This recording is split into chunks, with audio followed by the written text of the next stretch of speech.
Hey Crown Crew, it's Crown. How's it going? I hope you're doing well. Today I'm posting a long compilation of some of the best stories we've read on our channel. It's packed with all your favorite entitled people moments and intense comebacks. Let me know in the comments if you enjoy these compilations and if it's something you'd like to see more often. Your feedback means the world to me. Don't forget to like, subscribe, and hit that notification bell so you never miss out on our daily fresh stories. And now, without further ado, let's go! I'm not really a Redditor, but a friend of mine helped me to set up this account and type this story out.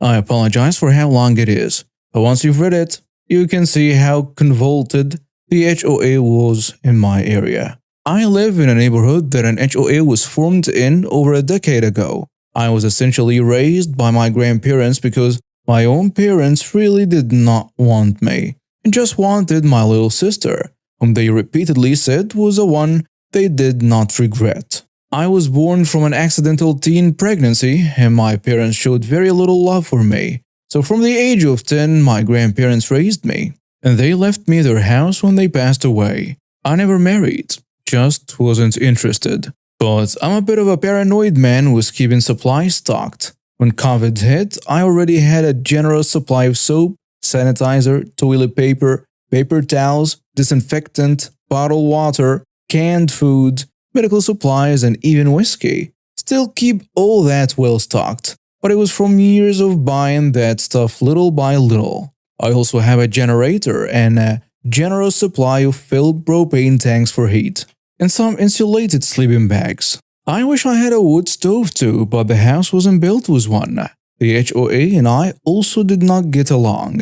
My grandparents turned down their invitation to join, and so did I when I inherited the house. Most of the time the HOA left me alone. However, back then the president would come to our door to say something whenever he had a bone to pick with us. It never got him far, and I did kind of find it amusing to see how my grandpa would send him packing. When the pandemic hit, word spread about my stash of supplies. I willingly shared some with my neighbors and friends, but certainly not with anyone on the HOA board, as they have been a thorn in my family's side for years. When the HOA was formed, they demanded for months that my grandparents join, and they had the balls to try numerous underhanded tactics, all of which I documented in various ways. They thought they could pick on an elderly couple and say they were members whether they liked it or not. They stated rules that they completely made up and repeatedly threatened us, even saying they would come into the house to take away our guns because the HOA did not approve of any firearms. We checked their bylaws and there was nothing about guns on it. In fact, they were trying to force the same thing on some of the other residents, all of whom fought back, and that fake bylaw was soon dropped when there was talks of rebellion. But the HOA still didn't leave us alone. I convinced my grandparents to let me install CCTV cameras so I could catch every further interaction of the HOA board, showing up demanding my grandparents join and threatening them. This turned out to be a very good idea as the HOA attempted to have all three vehicles towed from my grandparents' driveway. We confronted the tow driver truck that was attempting to take my grandparents' old wagon, and he said to take it up with the HOA, as they were authorized to tow from them.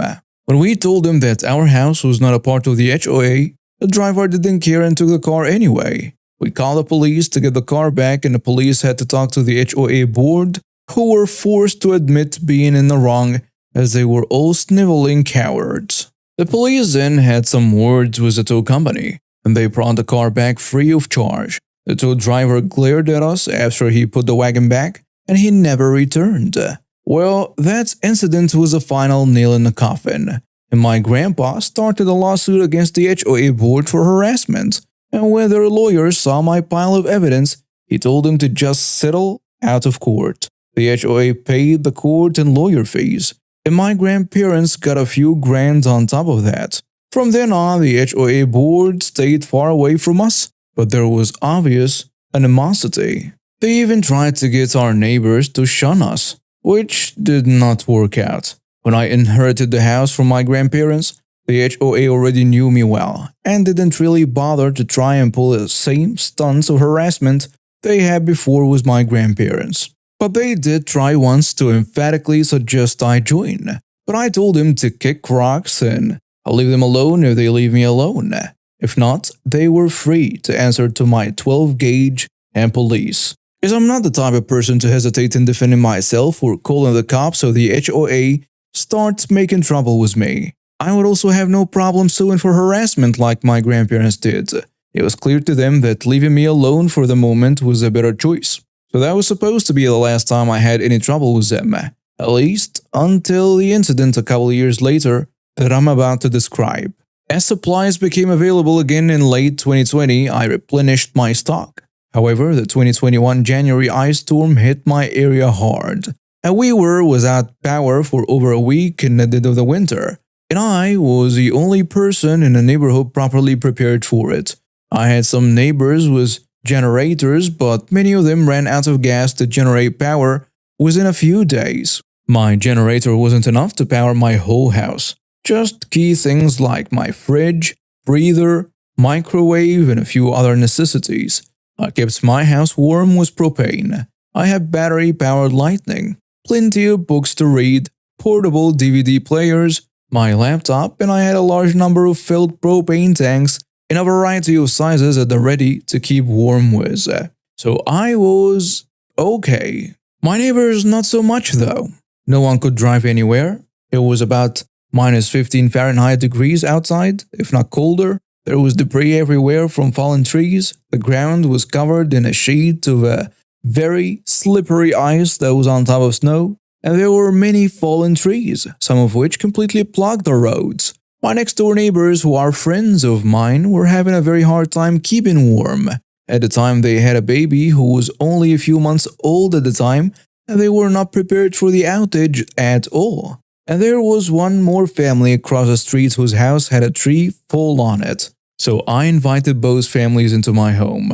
I also took in a retired elderly couple from a few houses down that were freezing because they had no form of heat.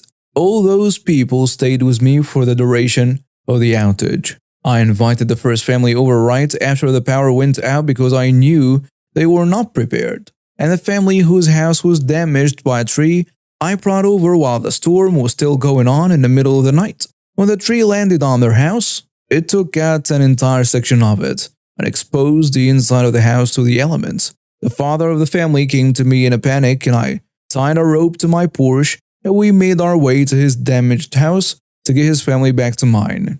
We used the rope to pull ourselves back to my house because of all the ice, darkness, and storming frozen winds. I managed to get the whole family over, and after the storm was over, they also brought what supplies they had, including more propane, another generator, and more gasoline they've been storing. That all went pretty far for heating and powering my house. I had more than enough supplies for all of us, and collectively we had a myriad of electronic devices to use, many of which were rechargeable. But I had a lot of batteries for those that weren't. And those were great at keeping kids entertained.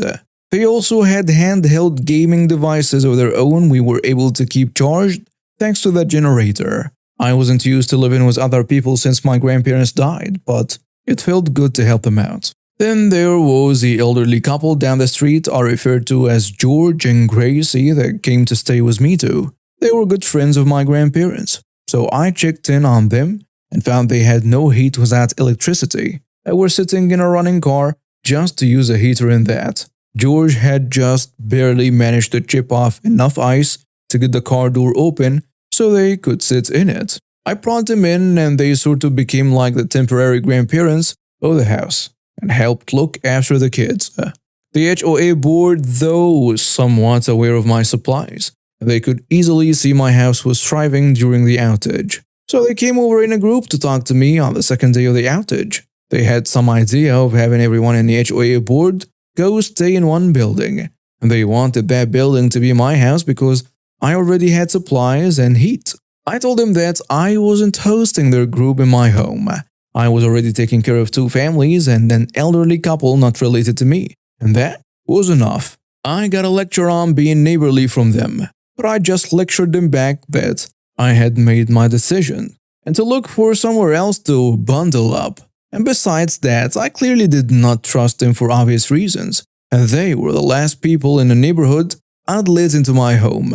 Then I shut my door in their faces. If I had hosted all of those entitled people and their families, my house would have been beyond crowded, and all of my supplies would have been taken from me. In situations like those, people will resort to taking and calling it cheering. I wasn't about to risk that, but I did still hand out water and sanitizer to neighbors that came by. The HOA board wasn't done with me though. On the third day of the outage, they crowded my house, with their families demanding to be allowed entry into my home.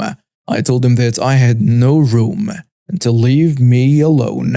The HOA board didn't take no for an answer though and tried to force their way in. But I am not a small man. I knocked their leader right down and off my porch and told him that if they tried that again, I'd make sure to notify police later. I was then backed up by the other men not taken in, and they were armed. The HOA president yelled at me that they were all freezing and needed entry, but I was already hosting 10 people in my house and giving out supplies to neighbors. I wasn't going to take on any more. Then I told the HOA board to leave or I'd be getting my shotgun. Well, after they left, the two dads, George and I, had a bit of a meeting and decided we needed to take turns keeping watch. I referred to the dads as Dad 1 and the other as Dad 2, in the order in which I invited them over. And George is, well, George of course. For an old man in his 70s, he had some strength and grit to him like a man 20 years younger. We all agreed there was no way those a-holes of the HOA board would take this all laying down. At times like this, men will become animals to get what they want. So we started taking shifts, guarding the house and supplies.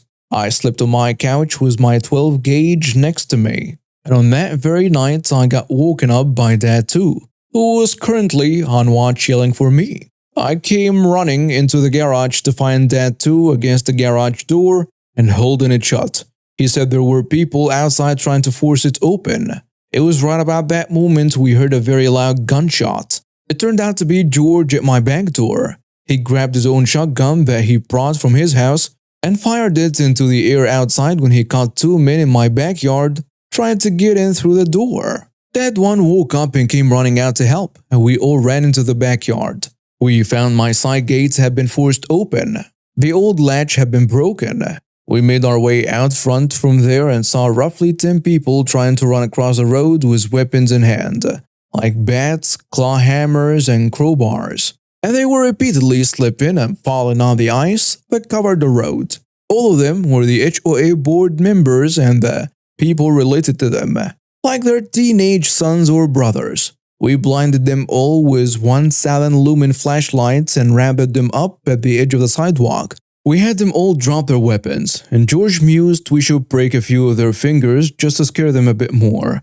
They all begged us not to report them to the police, and I said to never come back or the next time somebody might get shot. They skittered off like frightened children trying to run across an ice rink. We did a makeshift repair on my gate to keep it closed, and the rest of the week all four of us spent nights on guard. We played lots of cards and board games, drank whiskey, and did regular patrols around the house. No one from the HOA board came back to bother us. There was an occasional knock for help from someone needing something though. The neighbors were really needing water and I was running out of it. So I'd taken to melting ice in pots and boiling it with an electric hot plate, then filling jugs. I gave several of my neighbors clean drinking water. The rest of the outage was otherwise uneventful until the thaw kicked in and more stuff started falling as the ice broke apart. When the ice and snow had all cleared up, the widespread damage was pretty evident. It took the county months to clean up all the debris. We found out later that the other neighbors had followed our example and basically banded together 3 or so families per home to try and stay warm and share supplies. Pretty much the whole of the HOA board wasn't welcome to join in since they were hated by pretty much everyone by that point. So they all had to band together in one house they owned that had a wood-burning stove, and they burned pretty much anything they could get their hands on, some of which they took from neighbors. There was evidence of repeated thefts and vandalism all over the neighborhood, and the key suspects were the HOA board and their families. But none of the neighbors could prove it was them. My CCTV was off due to the power being out, but we made sure all our neighbors knew what caught the HOA board trying to break into my house. After the power was finally back on, there was a lot of work to do, like Dad 2 making an insurance claim to fix his house. Dad 2's family actually ended up staying with me for a while longer before the home repairs could really get started. George and Gracie's old house suffered a few broken pipes due to the freezing cold, but George is a retired plumber, so he handled it. A large limb had fallen on Dad 1's car and did enough damage that it was later considered totaled. I didn't really have any time to help any of them out much, as I had to go back to work a couple days after the power was back on, and I was kept very busy for a while. Being sick of the HOA board, the bulk of the neighborhood filed in February to have an emergency HOA meeting, and in said meeting they wanted the entire board to resign. They refused to step down and residents had to get lawyers involved. It did go to court, and the HOA itself was found to be violating the law several ways and embezzling funds. The entire HOA was shut down pending a full investigation. At first, it was just a temporary shutdown, and then it became permanent. All of the former board members have left the neighborhood, and I ended up making some great friends with Dad 1 and Dad 2, and we're regular backyard drinking buddies now. I pay a visit to George and Gracie now and then too. They have all taken to keeping supplies like I have as well, just in case this sort of thing ever happens again. I'll start this off by saying my ex is vindictive as hell. We've been fully divorced since about right before the pandemic started. We sold a house we shared, and I didn't have to pay her alimony because she cheated, and we're in an at-fault state. It has been messy since the day, all of the stereotypes. First the sopping and then trickled through saying I love you, it was just one time, okay, it was 2 years, and then the gaslighting followed by I'm going to take you for everything, before packing her stuff and walking out. I feel like I never really knew the woman my ex was in all the time we were together. We were married for 5 years and together for 7, and in 2 of those 5 married years she had affairs with 3 other men. The final one being a foreign businessman of some sort, from what I could find out. Yes, I got tested for STDs and was thankfully negative. Yes, she got pregnant by the final AP, and no, I didn't sign the birth certificate because I found out about all the affairs before the baby was born thanks to a call from the first AP. My ex tried to go full scorched earth on me, but since we live in and were married in an at-fault state, she lost. We didn't pay equally into our house, and the equity was divided 70-30. So I got a pretty good cash payout when I sold our marital home to put as a down payment on a different house closer to my job. It's a bit of a downgrade, but suits a single guy in his 30s like me just fine. My ex did show up to my house once, but I refused to let her in.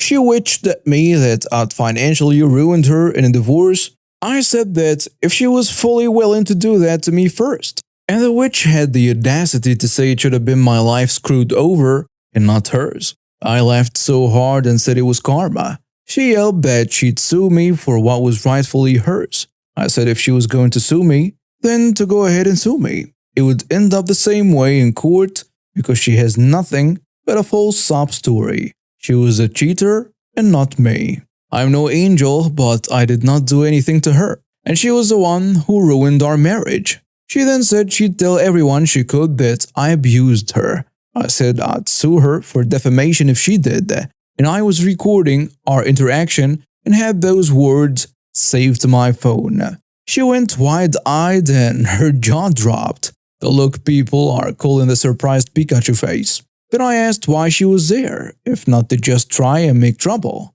Because she had a new man in her life that knocked her up. She just huffed at me and said he isn't around much, and she's stuck in a tiny apartment living off his child support till he comes back. It was immature of me, I know, but I did a bit of playing the world's smallest violin. She yelled at me to go screw myself, and I yelled back that I'd sooner do that than her anytime. She raged at me and then got in her car to leave, and I haven't seen her since. There is an HOA in my neighborhood, but I was not legally obligated to join it because the last owner of my house was not a member. I made sure of that through a real estate lawyer as well. The HOA had no grounds to force me to join and were not happy about it. The HOA president would show up with forms every week for the first month demanding that I sign them. Then she threatened to take me to court, to which I had to get a C&D sent to her from my lawyer to make her stop that. So she started harassing me by looking for an infractions she possibly could to report to the city. An inspector came out several times and found nothing wrong. In fact, I offered one of them a burger while grilling, and they graciously accepted. Did I mention the HOA hates barbecues and parties that aren't approved in advance? Well, they do, and I like to grill when the weather is good. And my neighbors actually love me for it because I invite them over. I had the police call on me several times for noise complaints because I was playing music on a Saturday afternoon while having my friends over. The HOA president I caught trespassing once when she was trying to peer into my windows. I called the police, but she denied ever doing it. So I got cameras. She hasn't trespassed since, but I still got repeated passive-aggressive letters saying my cameras were not an approved addition to my house. Some months ago, I started getting letters for fines in the mail, and when I contacted the HOA, the representative claimed they had it on record that I joined and needed to pay all fees effective immediately. I told them that was not possible. Then they emailed a scanned copy of the forms, and they had a signature on them, but it was not mine. It was very similar in some ways, and I recognized right away as being my ex's handwriting. She knew what my signature looked like, but it was a loose imitation at best. I got in touch with a lawyer right away over the forged signature, but the HOA still demanded to go to court. It took 7 months before that happened. Meanwhile, they were stacking unpaid fines against me weekly and were threatening to put a lien on my house. We went to court and the HOA president looked very smug, but my lawyer pointed out how the signature wasn't the same as mine. It was very inconsistent in the various forms. I'd never allowed the HOA president in my house, and I'd never requested the forms. The idiot HOA president actually slammed her palm on the table and said it was still binding. But when pressed where the fraudulent signature came from, she admitted my ex-wife called the HOA and they sent her the forms, then got them back in the mail signed. But then she actually claimed she thought I'd signed them. The judge looked at her and asked if she was serious. She confirmed she was. The judge then asked how a woman I was no longer married to, even lived with me in my current residence, was supposed to have any bearing on whether or not I joined her HOA. She went quiet and I could see the "oh crap" look on her face as the hamster wheels were turning and she seemed to finally mentally put the pieces together. My lawyer then counterclaimed that what the HOA did was blatant fraud. Illegal actions must be taken, and they were. I countersued the HOA for the emotional distress of the harassment I'd gotten since moving in, which I had lots of proof of. That won me about 10 grand after lawyer fees that I decided to put towards my mortgage. The HOA president was removed from her throne. I'd like to think she was kicking and screaming. She was also slapped with a hefty fine. I've seen her outside a few times and she always looks at me like I'm the devil. The HOA itself had to pay all of my legal fees too. I wanted to go after my ex for forging my signature but can't because not long after she forged my signature on those forms, she apparently left the country to be with her third AP. She's somewhere in Europe from what I can see of the final posts on her Facebook before she disappeared. So I can't do anything against her unless she ever returns to the US. So that was a wash. I'm not getting letters from the HOA anymore though, and the new president has promised to keep things completely cordial from now on. I still don't feel like I got much of a win in this though. Other than a 10K payout, it all felt like a huge waste of time. Date. The wheel turns, but the hamster is long dead.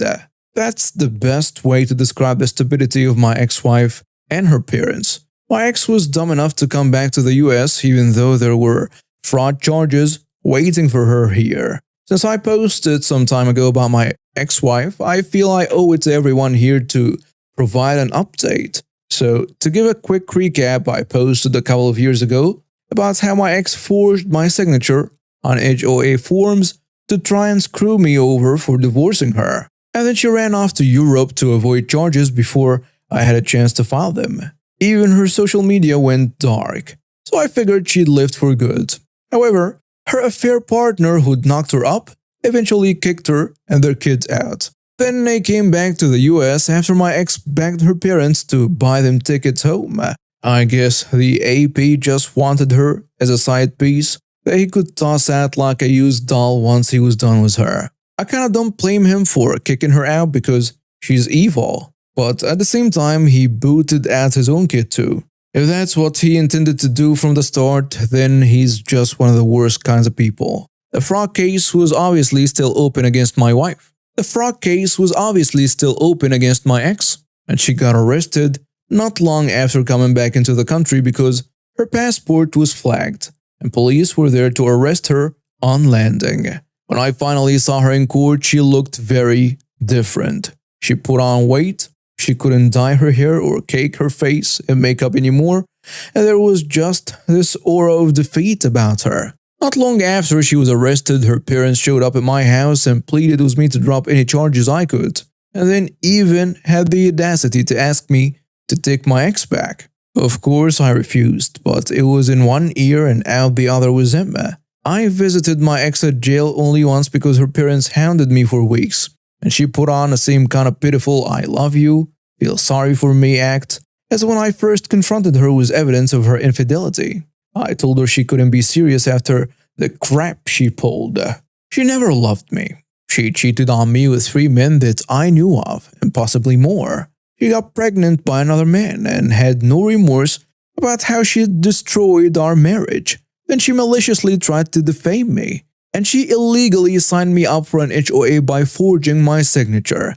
And for the cherry on top, she ran away to another country like the pathetic, cowardly witch she is.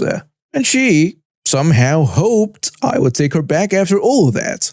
Well, that was enough to make her see that she had zero chance of manipulating me. Even if hell froze over, I'd not take this woman back in any way. Her parents also couldn't really argue with my reasoning, other than repeatedly saying that she's their only daughter and the mother of their only grandchild. Her mother kept crying that my ex could change. I said she could change without me. I am done with her. Then they tried the stupidest thing yet. They told me my ex and I were still married in the eyes of God, and that I have to help her because it's the Christian thing to do. I asked him what the Bible said about infidelity if they were going to bring religion into it, and then they shut up. I then slammed the door in their faces. They still hounded me till I called the police on them, and then got my lawyer to send a CND to my ex's parents to stop trying to contact me or I'd file charges against them too. That finally stopped them. But I do kinda wonder if they will try to pursue child support from the father of my ex's kid, since they are stuck raising them now. If that's even possible, with the father being in a different country and all, and on the move a lot from what I heard. My ex could not be bailed out of jail by her parents because she was denied that option, since already being guilty of fleeing once. And even if she did have a SIP bail, I bet it would have been so high. There is no way her parents could abate it. My ex originally pleaded not guilty, but I think her lawyer convinced her to change it to guilty for a lesser sentence. The only problem for her was the judge presiding over the trial was a real hard A. And they charged my ex with felony fraud for forging my signature and mailing it, as well as knowingly fleeing the country to avoid charges. She got hit with a decent sentence of nearly a decade behind bars, no parole. By the time she gets out of prison, she will be 42 years old. She broke down sobbing on a floor and had to be dragged out. I won't miss her. I think justice was served. I wasn't ecstatic about it or anything because I'd emotionally moved on from that woman long ago. And I've become happier because I've been dating a great woman for the past 6 months. She's a single mom and works as a clerk. Honestly, I already think I love her more than I ever did my ex. Her son seems to like me a lot too. His own dad is someone I haven't heard great things about. If anyone was still wondering about the HOA though, they have kept their promise and left me alone.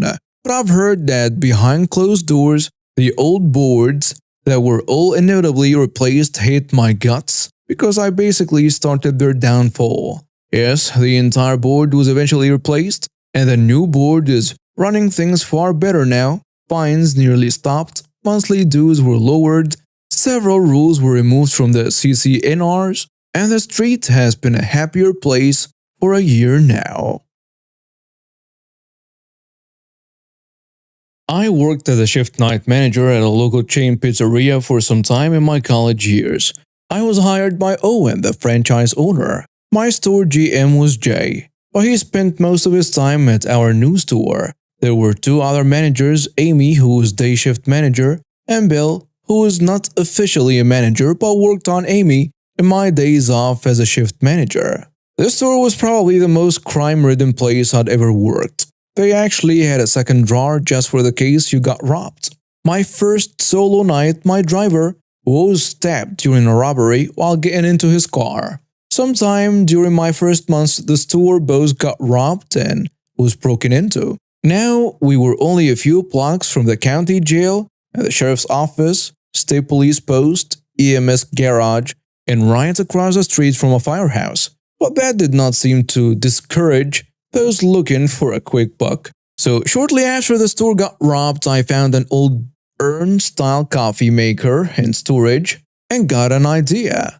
The next day on my way to work, I stopped at the local service supply store, picked up some coffee cups with lids and a little dry erase board. And mind you, I didn't have purchasing abilities yet, just picked it out of my own pocket. I got to work, set it all up and wrote on a sign, police, fire, EMS, help yourself. The first couple days had no takers, but I did sell a couple cups for a few cents.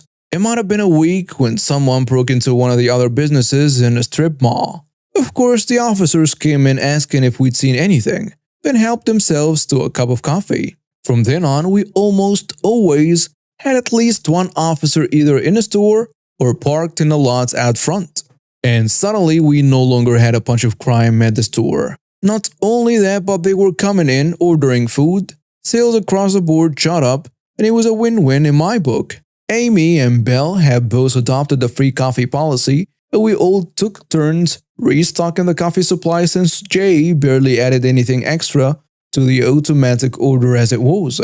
Third month's woes. We had a store meeting every month. I got in first, fired up the urn, and waited as Amy, Belle, and Jay trickled in for the meeting. Amy, Bill, and I all had a cup of coffee as Jay went through usuals and then laid into us on a coffee. Jay says, "We're not giving away any more of my coffee." Amy, Bill, and I looked at each other and we said, "We've been buying the coffee and cups. It's no loss to you, and sales are up." "Yeah, we're not a coffee shop and it costs me $1 for every cup. You can't give away $1 all the time." Me knowing full well it was closer to a dime per cup, I said, "Once again, you're not buying the coffee. Here is a receipt with my card on it." This went back and forth a couple rounds. Amy and Bill tapped out when Owen walked in. Owen wanted to start some type of club card program like buy a card, then 5 pizzas, get a free pizza. This is when it hit me. I'd combine club cards and coffee. As soon as the meeting was over, I ran to the back and quickly designed the punch card. I put both punch cards and coffee into the point of sale system. From that day on, I sold 2 club cards. The first, aforementioned pizza club, the other, a coffee club. 12 coffees for $1. I also put up a Buy a Hero, a coffee club cup, where customers could drop $1 in for the next fire, EMS, or police officer to get a card. And it was very popular. The best part was that the POS coffee got automatically placed on the order. No need to ask Jay to approve something extra. And we could show Jay how much each cup actually cost. The Heroes still got free coffee, along with a lot more customers. J went from thinking he was losing money on coffee to actually losing money on coffee. Owen did not care because club cards were selling. We did so well the rest of our stores had to start carrying coffee as well. My department has the option to work from home, which most of us do around 3 days a week. Most of us live within 10 minutes of the office and commute less than 5 miles. When we go to in-person meetings with clients straight from our houses, we used to be able to charge the mileage of that trip minus our normal commute. Fair enough. Your employer isn't going to pay you to commute. Since I only live 2 miles away from the office, this wasn't usually a big deal. But today, some bigwig in their infinite wisdom decided that they need to dock us 25 miles per trip if we go to any meeting straight from home, because working from home is a privilege and they had to punish us somehow. That's more than my commute has ever been. Even when I lived in freaking farming country and commuted to this same job in a city. And the trips to my meetings are almost never in excess of 25 miles, even round trip. So basically, we won't be getting reimbursed for our trips unless the total miles for the day is over 50 miles. Everyone is livid, especially now that the gas costs a fortune. Our mileage checks weren't even outrageous to begin with. I was making maybe an extra $30 every 2 weeks. And the funniest part? We're allowed to work part of the day from home and part of it from the office. So from now on, we're all gonna be stopping at the office for a hot minute before we go to meetings, costing us maybe an extra 10 minutes out of our day so we can get paid for doing our jobs. Never mind the fact that many of the distances to meetings are even shorter when we go straight from our houses because our client group is assigned geographically based on where we live. To be more efficient and, save on mileage, my entire office, including my boss and even the department head, are in on this malicious compliance, and it's gonna be glorious. Corporate wasn't happy to save 2 miles off a trip? Okay, well now I get to charge the full distance of my trip as stupidity tax. I have a 10-year-old son. He's a semi-ambulant wheelchair user, and he has a medical condition that makes walking difficult, and the older he gets, the more difficult it is. He can walk short distances, 10 to 12 steps, but then it starts to get painful.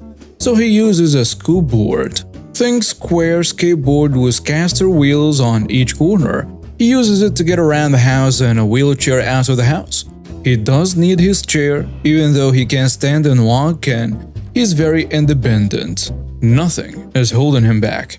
He is also very social. He loves talking to his specialists and knows all the nurses by name and their pet names.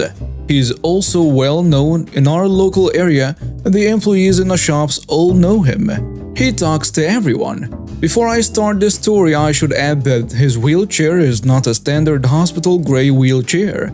It's electric blue, has Pokemon wheel covers, and his rain guard/armrests have stickers of animals on them.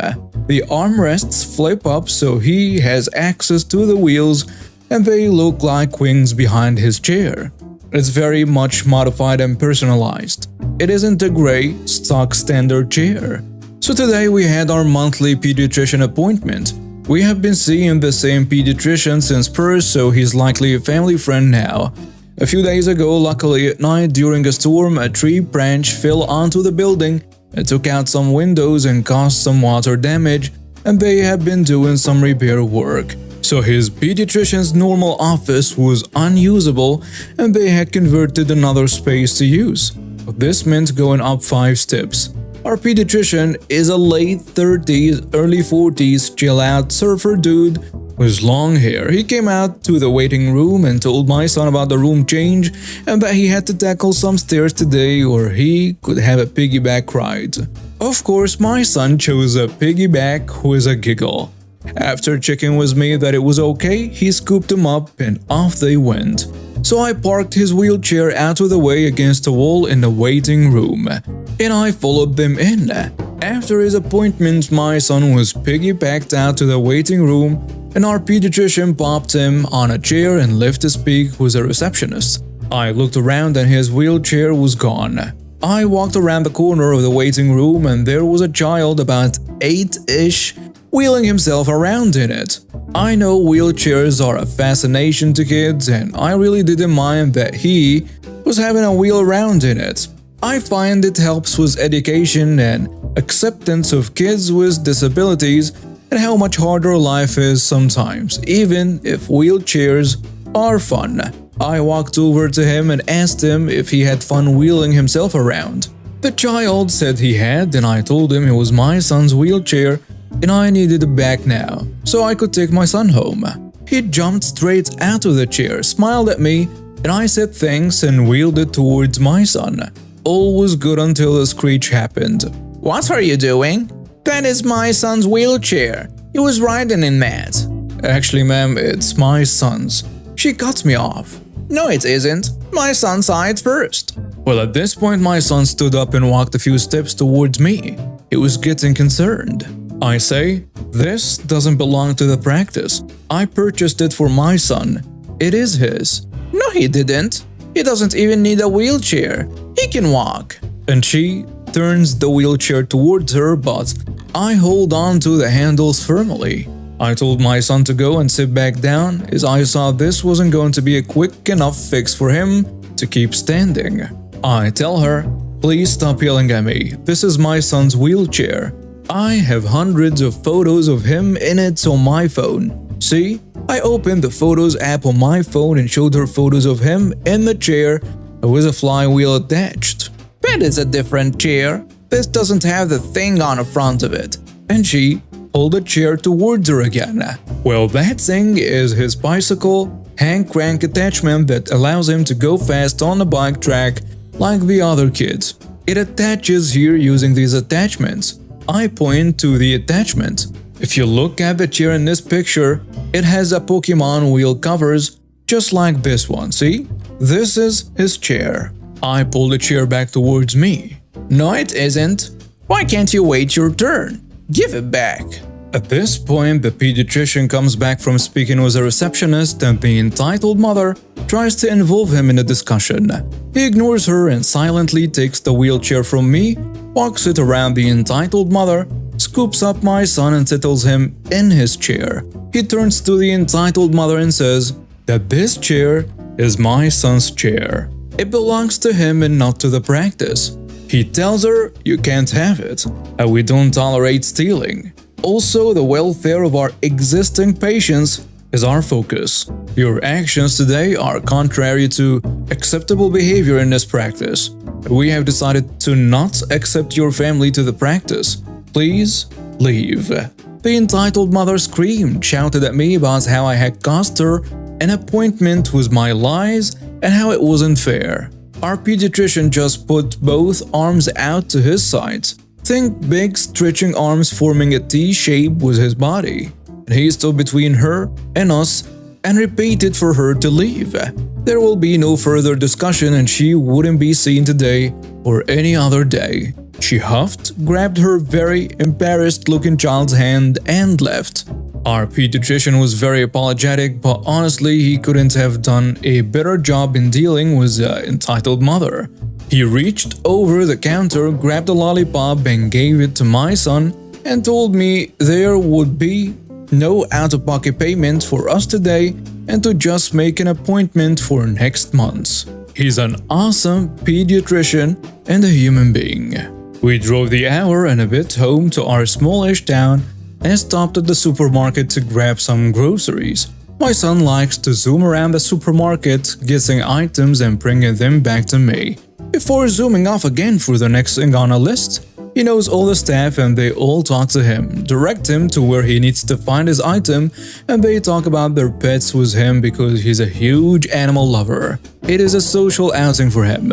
So I usually start at the front of the store and make my way through the aisles while my zoomer goes and gets random stuff. We were doing our usual thing and he didn't come back. I didn't think much of it because the staff will often steal him away to the bakery for broken biscuits or an extra donut they can't fit into a package. As I rounded the corner of the next aisle, I saw my son at the other end of the aisle, standing while holding onto a shelf and another kid sitting in his wheelchair. From the way he's standing, I can tell my son is in pain and he's talking to the child, and the entitled mother is talking to my son as well. I can see she's getting animated, but from the other end of the aisle, I can't hear what they are saying. I hurried up the aisle and took hold of my son from the shelf. He's crying and he tells me that the kid won't get out of his wheelchair and the entitled mother won't make him move. I say to the child, "Honey, can you hop out of my son's chair? He's in a lot of pain and needs to get back into it." My son has started to shake and I know he's in quite a bit of pain. His legs will soon just give out from under him. So I lowered him to the floor. The entitled mom says, "No, he won't. He's having a turn. Your bratty kid wouldn't even let him go up and down the aisle more than once before asking for it back. My son has a sore ankle and I'm going to tell the manager we need it more than you." What? This isn't a hired chair. It's my son's chair. Don't be ridiculous. I see that chair all the time being used by kids. You may see the chair in here a lot because my son and I come here a lot for our groceries. But it is his chair. No, it isn't. It's in the store every time I come in, and different kids are using it. Well, you're mistaken. It is my son's chair. I have photos of him in it. He needs it back. I open my phone and try and find a picture of my son without the flywheel attachment to avoid the same discussion as the morning. No, we are taking it. And off she goes, wheeling her son away. My son lets out a full-on wail that is a combination of pain and distress that his wheels are leaving. I run the few steps after her and grab out at the chair and firmly say, "No, you aren't taking my son's chair." The wail and my shouting has employees popping out from aisles and the manager comes quickly from the service desk area. The entitled mother tries to preempt the discussion and yells at the manager that my son has had the chair long enough and her son has a sore ankle, so he needs it more, and they should buy more higher chairs so that there are more available to shoppers. I was standing back a little from them because once the manager arrived, I knew he would deal with it and I needed to check on my son down the aisle on the floor crying. I was trying to calm him down from a distance by letting him know that I wasn't far away, while not letting a $4,500 wheelchair out of my sight. The manager looks at me, looks at her, looks back at me with this look of what the hell on his face, and he asks where my son is. I point and tell him down the aisle on the floor. With a look of horror, he asks if they had tipped him out of his chair. I said I don't know what exactly happened. He was standing holding a shelf when I found him. He turns around and almost roars at this woman to get her son out of a disabled person's wheelchair so we can get him off the floor. It doesn't belong to the store. They do not hire wheelchairs here. The poor child was trying to get out of the chair and the entitled mother keeps pushing him back down into it, telling him that he needs it. The child is nearly in tears and getting very upset. Meanwhile, 2 staff members have found my son and are now sitting on the floor with him, holding his hand and drying his tears. The manager is losing his mind while is trying to be professional, but I can see he's in disbelief at this woman's stupidity. Then the troops arrive. In the background, I see an employee with 2 police officers in tow. It looked like they were on a break and were grabbing things to eat. The entitled mother turned and was relieved that the police were there to sort out this manager and started on with her wailing story.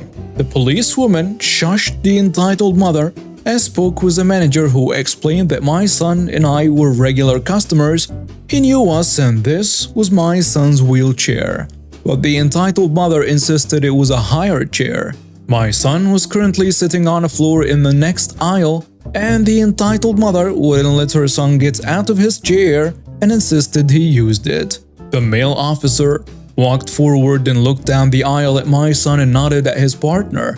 The female officer very firmly told the entitled mother to get her child out of my son's chair immediately or she would arrest her for theft.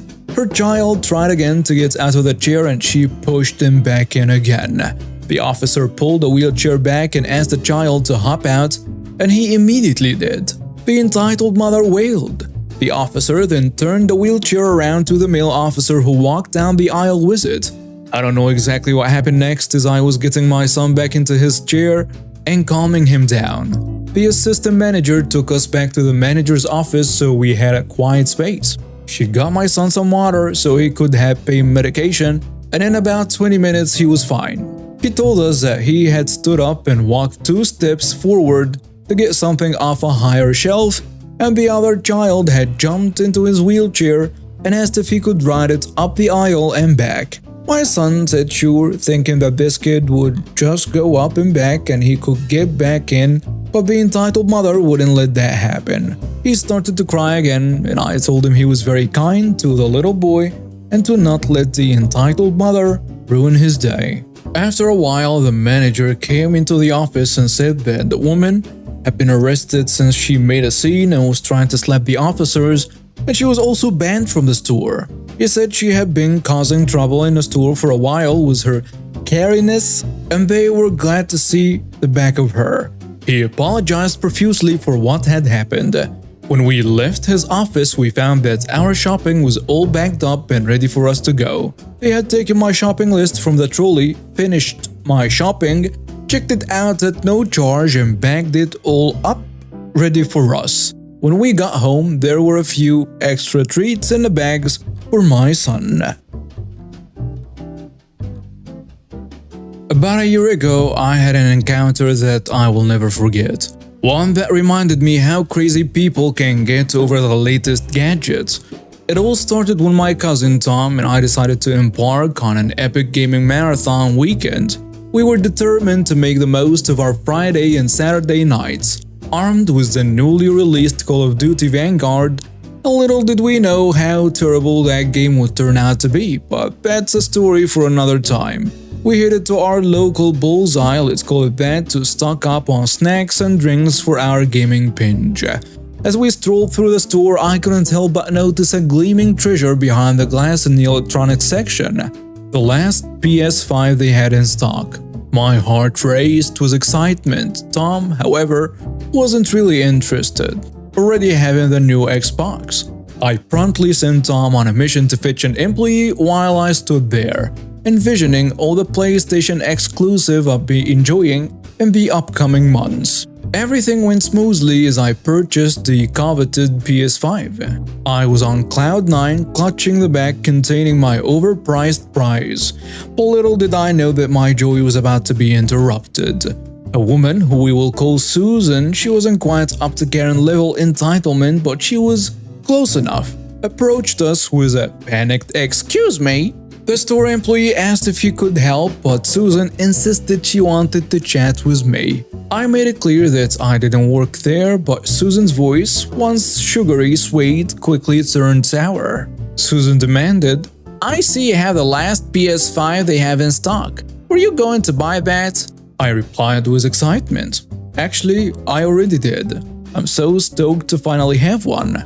But Susan wasn't having it. She declared, No, you can't have it. I need it. I'll pay you double what you paid for it." Now let me tell you, I had spent ages trying to track down one of these new systems myself. I had searched high and low for an RTX 3080, Xbox Series X and the elusive PS5, and all to no avail. So no amount of money could have convinced me to part with it. I explained this to Susan, but she was absolutely not having it. All traces of sweetness vanished from Susan's demeanor as she demanded that I hand over the PS5.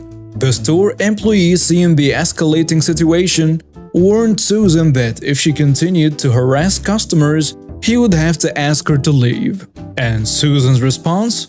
"I don't give a fudge what you say. I am going to get that PlayStation." Seizing the opportunity, I slipped away and made a break for the exit. I reached my car and began to pull out the parking space, but lo and behold, I spotted Susan running toward me. Thinking nothing of it, I continued driving, gradually making my way toward the exit. About a mile or so down the road, I heard frantic honking coming from behind me. I looked in my rearview mirror and saw Susan in her BMW SUV. tailgating me and weaving dangerously across the highway. Other than sharing a laugh with Tom, I ignored her entirely. 10 minutes passed and she was still right on my tail when I heard sirens and saw the unmistakable flashing lights of a state police cruiser directly behind Susan. My heart leaped with joy. However, Susan pulled into the right lane, allowing the officer to pass her. To my surprise, the officer pulled up directly behind me, played on the air horn obnoxiously and motioned for me to pull over. So, I obediently pulled to the side of the road, with Susan following suit behind the officer's car. As the officer approached my vehicle, he treated me like a possible DUI suspect and explained that they had received a call about my vehicle swerving all over the road and driving at erratic speeds. I tried to assure him that everything was fine, but Susan had other plans. Out of nowhere, she screamed, "Officer, arrest this man! He stole my PS5!"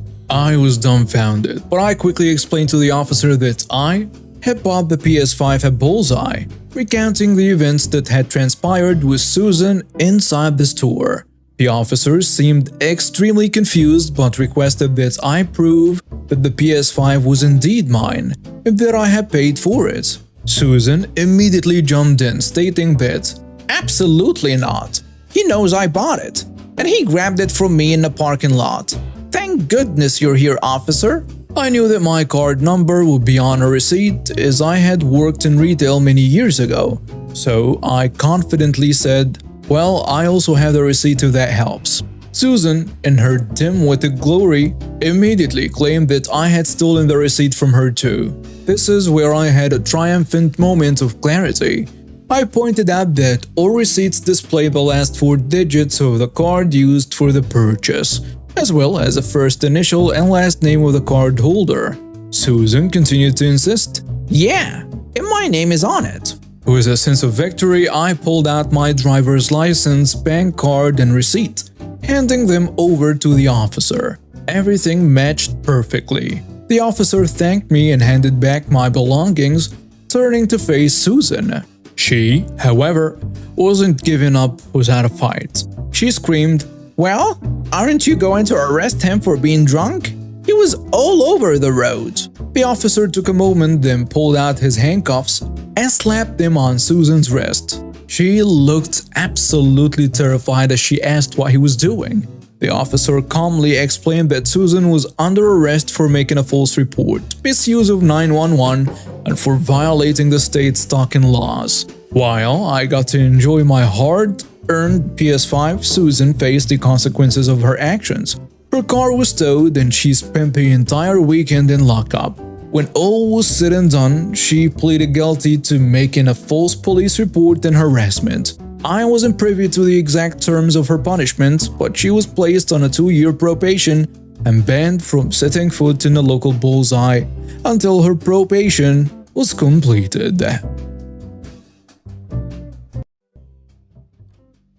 My ex-wife was a school teacher. As such, I always volunteered to help around the school and help her and other teachers with some of the things they needed help with, like artistic bulletin boards and such. One day I took her to school and the staff had a meeting.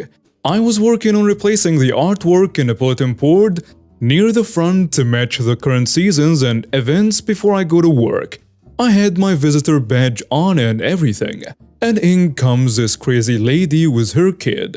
She walks up to me and says, "Here, please take him to the cafeteria." I'm in a hurry. For context, you should know that in my country, unless it's your job, you can get into a lot of trouble if I agree. I told her, "Lady, I don't work here. You'll have to take him in yourself," while pointing to my visitor badge, which she 100% ignored. She proceeded to say that you will take my child and escort him because I pay your salary. I smiled and politely said, "Again, I don't work here. And no, you don't." I turned to continue working on the board and she grabbed me to turn me around, and my visitor badge hit her square in the eye. She screamed and yelled and accused me of assaulting her. At the noise, the staff who just finished their meeting came out and my ex-wife and principal came toward us to know what happened. Karen was already on the phone with the police and accusing me of assaulting her. I explained the situation to my ex and the principal and asked him to prepare the camera footage for the police when they arrive. The Karen is now screaming at the principal demanding that I get fired. The principal keeps explaining that I don't work here and that I'm a volunteer who is married to one of their teachers, but she won't have it. The police arrive and take our statements. The staff showed them the video and it was clearly her fault. They asked me if I wanted to press charges and I say yes. She was taken away in handcuffs, kicking and screaming. She hit the officers in the process, which added to her charges. She ended up with 6 months in prison and 500 hours of community service. Hey guys, just wanted to thank you for the amazing response to my personal request yesterday that, if you're a regular viewer of my channel, to please subscribe. Usually I get like 30 to 60 new subscribers per day at max, but yesterday alone after I asked you guys for support, so I truly appreciate that. It kinda felt like thanking you properly like this. And please, if you haven't subscribed yet, kindly press the button down below. It would really help me a bunch. Sorry for making you wait, let's move to our next story. So, I'm a fat girl. I don't sugarcoat it. I'm not a fat advocate and don't believe if you're morbidly obese you should get special treatment, but I don't fat shame people except myself either. I just exist in the fat world and don't care about losing weight. August 2021, I was in a horrible car accident and dislocated and shattered my hip bone.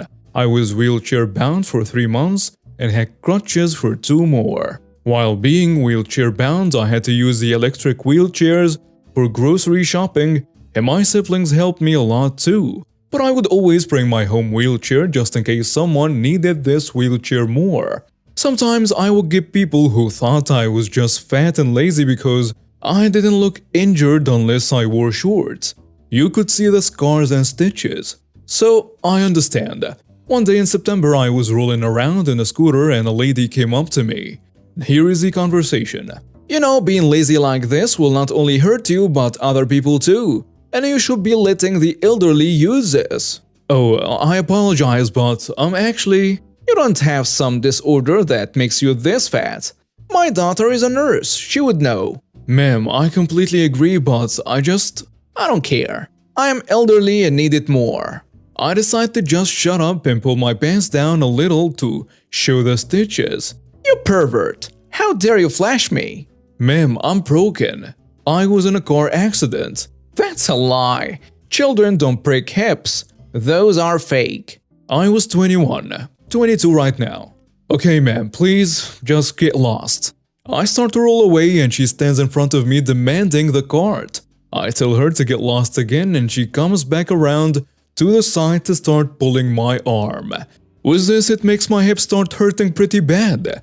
But security walks up and says pretty much to let her have it and that I don't need it without even asking questions. At this point, I was just annoyed and pretty much said fine.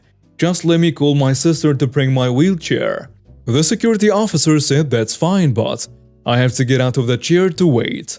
I decided then to explain the same thing, but he didn't believe me until I showed him the stitches. He then turned to the lady and said that he would get her one, but she couldn't have that one, so she got enraged and said, "She's faking it," and pushed me almost out of the chair and hurt me so much. I finally decided to call the cops and tell them that there was a crazy lady who was hurting me and I feared for my safety. The security guard was now holding the lady and I waited for the police. They held the lady down and she was screaming everything in the book: harassment, assault, police brutality, and so on. I gave them my statement and ID and they called for backup because this lady was now hurting cops and they couldn't hold her down properly. Another cop showed up and she was one of the ones who helped me in my accident, and so pretty much she corroborated my story. In the end, the lady was arrested and I was let go. I took some pain meds and continued shopping. I work fast food, so I know all about Karens, unfortunately. A few years ago, when I was in year 6, I got this teacher, let's call her Mrs. D, and she absolutely hated my family. From my mom to my brother and by extension, me. Some context. Younger brother was in year 5 at this point, but in year 1, my mom began pushing for him to be referred. This teacher was one of several that lied and said he was tested and didn't have anything wrong. They had an unqualified teacher do this test on him, and then about a third of the staff backed her up. My parents had to go private and spent a lot between a couple hundred and £1,000. We now know he's dyslexic and has ADD, which my mom also has, whilst my dad and several other members of our family have dyslexia. This teacher continued crap with my family, and after years I had her as my year 6 teacher. She hated me, despite the fact that I was a classic shy kid and didn't bother anyone. I have social anxiety and regularly get panic attacks, but she wouldn't let me leave the classroom. Mrs. D's torment continued for a total of 10 months, and after shouting at me in front of the class for missing the summer performance, I was at home throwing up for 3 days and had a temperature of 39 Celsius. It wasn't even like I had lines. We all just sang the songs and that was it. On the Monday of my final week in that school is when the assembly will happen. The week before the leavers assembly. My entire class is writing our speeches as we are all required. I completed mine, and it had all that stereotypical boring stuff, but Mrs. D was out to get me and decided to rewrite the entire thing for me. Turns out, she did this to most in my class, then rips up my speech in front of me.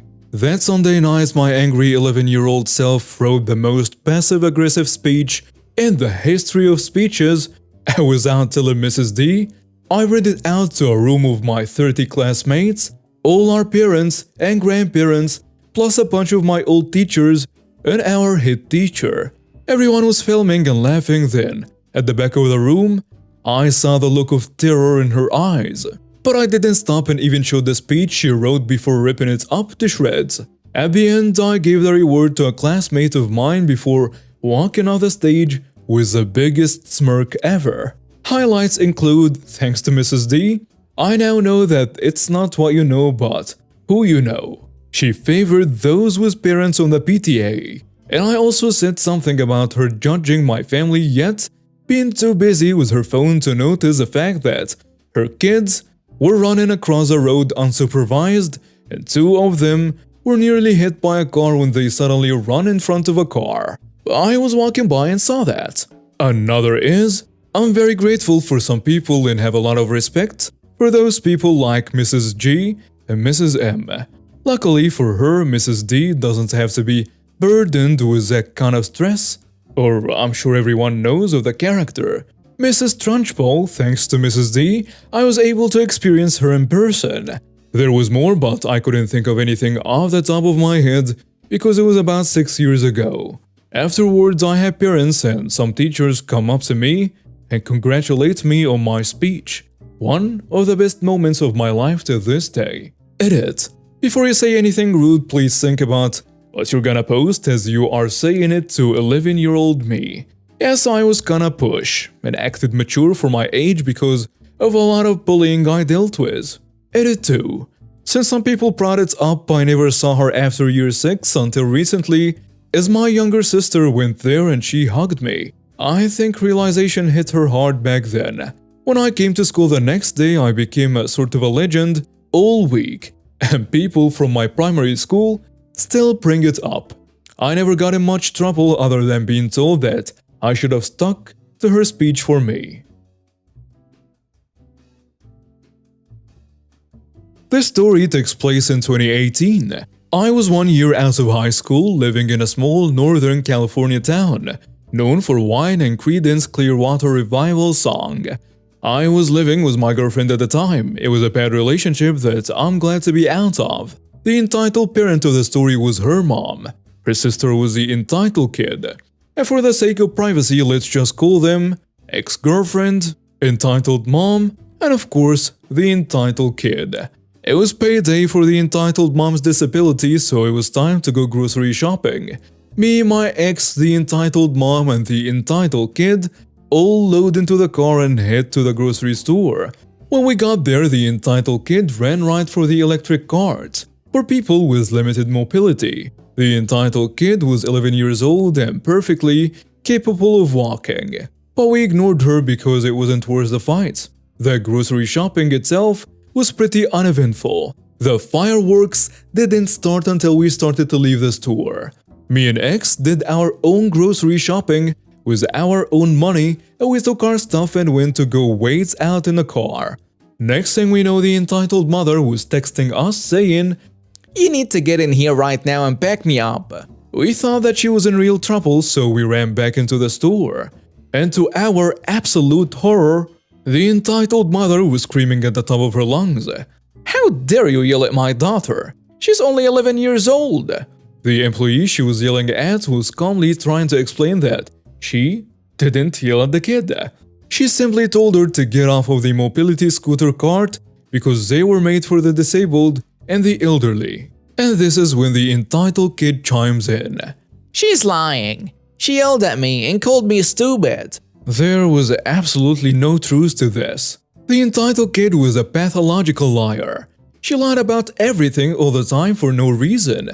The entitled mother's face went completely red, and she started screaming again.